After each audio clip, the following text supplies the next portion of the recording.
আউযু বিল্লাহি মিনাশ শাইতানির রাজিম বিসমিল্লাহির রহমানির রহিম। সম্মানিত ভিউয়ার্স, আশা করি আপনারা সবাই ভালো আছেন। আজকে আমি যে একটা ছাতার রিভিউ নিয়ে এসেছিলাম সেই সম্পর্কে কিছু এবং বিজনেস আইডিয়া নিয়ে কিছু বলতে চাচ্ছিলাম। মূলত বিজনেস আইডিয়া নেয়ার জন্য কিছু বলতে চাচ্ছিলাম। সেটা হচ্ছে আমি যে ছাতাটা আপনাদেরকে রিভিউ দিয়েছি বা আপনাদেরকে দেখিয়েছি, আমি এই ছাতা নেয়ার জন্য পাইকারি হোলসেলের দোকানে গিয়েছিলাম। তো সেখানে যেয়ে আমি দেখলাম যে এখান থেকে বিজনেস শুরু করা যেতে পারে, বাট এটাই যে আমার বিজনেসের মূল লক্ষ্য উদ্দেশ্য কেন্দ্র, বিষয়টা তা নয়। জাস্ট এটা দিয়ে দেখতে চাচ্ছি যে আসলে এটা যখন রিভিউ দিব, এটা সম্পর্কে মানুষ রেসপন্সটা আপনাদের কেমন আসে। তবে বলে রাখি, যদি কেউ আপনারা এটা নিতে চান তাহলে কিন্তু আমি দিতে পারবো, তবে এখনই আমার দেওয়ার ইচ্ছা নেই। তারপরে যদি কেউ নিতে চান ব্যক্তিগতভাবে আমি দিতে পারবো, কেননা যেখান থেকে আমি এটা ক্রয় করেছি সেটা হোলসেল এর দোকান এবং সেখানে কথাবার্তা বলে এসেছি। যাই হোক, ঢাকা শহর এমন একটা শহর যেখানে অনলাইন কেন্দ্রিক বিজনেস করা যায়।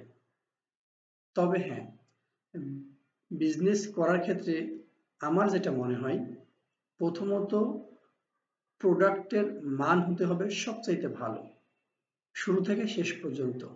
যতদিন বিজনেস করব ততদিন কোনো ২ নম্বর খারাপ, ভেজাল এই ধরনের মালামাল নিয়ে বিজনেস করা যাবে না। আমি বা আপনি যেই হই না কেন, যদি ভালো জিনিস নিয়ে বিজনেস করি, মানুষকে ভালো সার্ভিস দিই, ভালো জিনিসটা দিই, একদিন না একদিন এই প্রোডাক্ট বা এই জিনিসের বা এই সার্ভিসের কারণেই আপনি ব্র্যান্ডে পরিণত হবেন বা আমি ব্র্যান্ডে পরিণত হব। বাট যদি মানুষকে ঠকিয়ে কোনো কিছু করতে যাই, তাহলে কখনোই সম্ভব নয়। একটা না একটা সময় ধ্বংস অনিবার্য। যাই হোক, এই ছাতাটার রিভিউটা কেমন হয়েছে, আপনাদের কাছ থেকে বেশ কিছু রিভিউ পেয়েছি, অর্থাৎ কমেন্ট পেয়েছি। কমেন্টগুলো অনেক ভালো লেগেছে। আর আমি সামনের দিকে আরো কিছু বিজনেস নিয়ে আপনাদের কাছে আলোচনা করব। তো তার আগে আপনাদেরকে একটি বই দেখাইতে চাই। অনেক সুন্দর একটা বই। এই যে দেখেন, কত সুন্দর বই। বইটাতে বলা হচ্ছে যে ব্যবসা বাণিজ্য ও ক্যারিয়ারে সফল হওয়ার guideline, the greatest entrepreneur Muhammad সাল্লাল্লাহু আলাইহি ওয়াসাল্লাম। বইটা লিখেছেন মিরাজ রহমান। তো এই বইটা মূলত যারা ব্যবসা বাণিজ্য শুরু করতে চান বা ব্যবসা বাণিজ্য করবেন এরকম চিন্তা ভাবনা আছে, এবং ব্যবসা বাণিজ্যগুলো হালাল উপায়ে কিভাবে করতে পারা যায় বা কিভাবে করলে হালাল উপায়ে সেটা অর্জন হয়, বা কিভাবে শুরু করব, কিভাবে কি করব, আমার মনে হয় এই বইটা আপনার বা আমার জন্য গাইডলাইন স্বরূপ হতে পারে। যদিও বইটা আমি পুরোটা পড়ি নাই, জাস্ট পড়া শুরু করেছি, এবং ইসলামের আলোকে আশা করা যায় এই বইটা অবশ্যই আপনাকে আমাকে হেল্প করবে। তো দু একটা কথা না বললেই নয়, সেটা হচ্ছে যে কিছু বিজনেস আছে যেগুলো অল বাংলাদেশের সব স্তরেই করা সম্ভব। দ্যাটস ফর এক্সাম্পল এই বই বা এই টাইপের যে প্রোডাক্ট গুলো আছে, যেগুলো শহর সহ গ্রাম অঞ্চল প্রত্যেকটা জায়গায় চলে।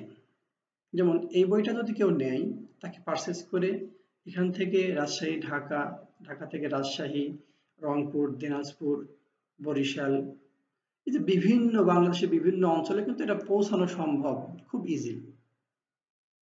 এবং যারা আসলে চায় তাদের চাহিদা অনুযায়ী এগুলো পৌঁছানো সম্ভব, কিন্তু সবকিছুই না। কিন্তু যেমন ঢাকা শহরে যে ফুড প্রোডাক্ট গুলো সাপ্লাই করা হয়, হয়তোবা তার একটা মেয়াদ থাকে 24 ঘন্টা অথবা 2 দিন। এখন দেখা গেল ওই জিনিসটা কিন্তু এখান থেকে রাজশাহীতে পৌঁছানো সম্ভব নয়। সো আমাদেরকে বেছে নিতে হবে যে আসলে আমরা কোন প্রোডাক্ট নিয়ে শুরু করব। বিজনেস ঢাকা শহরে অনেক, মানে ঢাকা শহরে সম্ভব অনলাইন কেন্দ্রিক বিজনেস। কেননা আমি যখন কোনো দোকানে যাই তখন ভাবি, যখন কোনো মানুষজন দেখতে পাই না দোকানে, তখন ভাবি যে এই দোকানে কি ব্যবসা হয়? অথচ দিন গেলে সেই দোকানে লক্ষ লক্ষ টাকা বেচা কেনা করে তারা চলে আসে। একেবারে অবিশ্বাস্য মনে হলো, ইটস ট্রু। কিন্তু ওই সেম টাইপের জিনিস যদি আমাদের গ্রাম অঞ্চলে থাকে, দেখা যাবে যে 2000, 1000, 500 টাকাও বিক্রি হয় না। কারণ কি?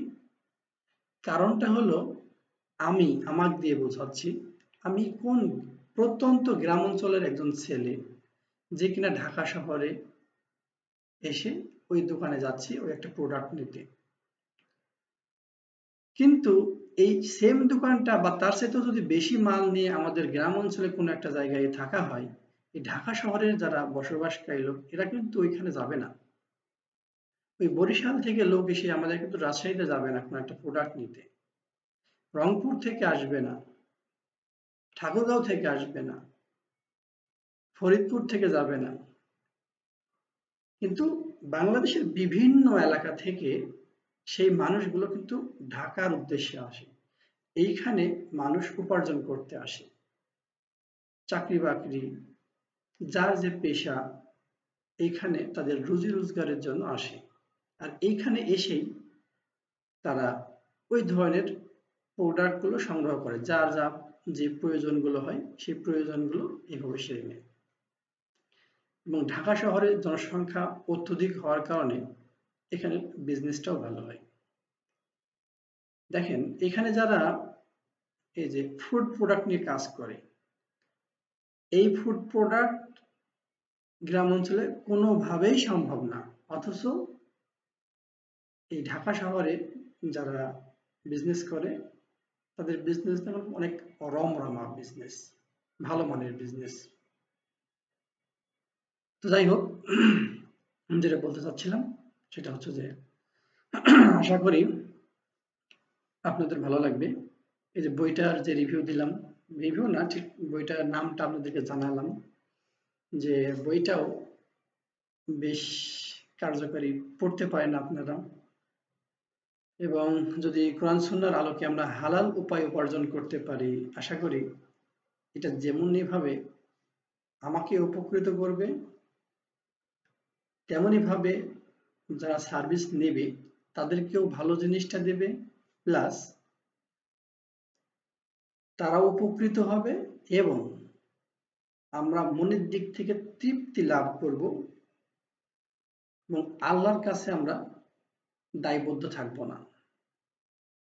আমরা হালাল উপায়ে যদি এটা যে কোনো জিনিস হ্যান্ডেল করতে পারি, তাহলে আমাদের মনে কখনো সন্দেহ, ভয়, খারাপ লাগা এই বিষয়গুলো আসবে না।